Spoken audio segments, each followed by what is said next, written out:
有一個大好消息就係澳洲呢向伊朗女足球員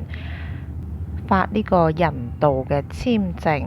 因為佢哋拒絕唱國歌啊嘛，咁所以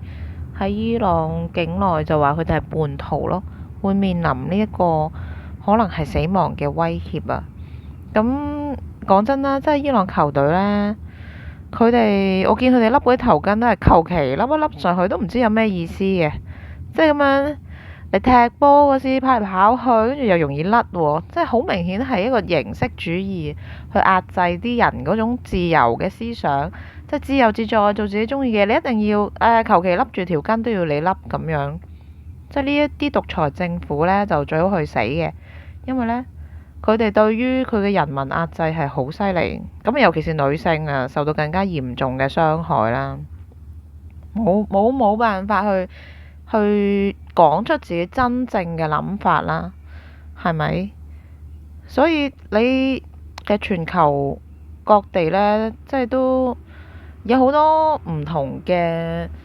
即係對於女性方面啊，之前就300婦女節啦，點解咁多人會去上街抗議啊？有好多嘅唔同嘅標語啦，即係有一啲嘅演講都會令人好感動啊！因為呢，咁多年嚟，幾千年嚟對女性嗰種迫害係好犀利，所以依家呢，呢一個時代嘅發展呢，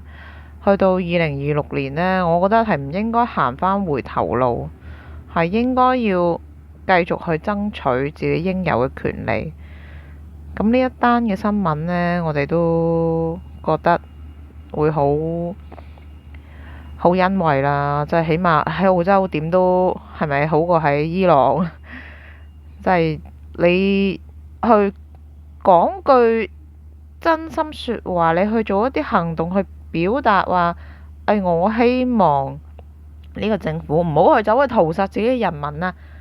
咁啊，佢都會揾嗰啲黨衛軍去殺咗你，就係咁嘅政府嚟嘅。咁所以就你話美國、以色列佢做呢一個戰爭呢個行動，佢當然係為咗自己嘅利益啦，但係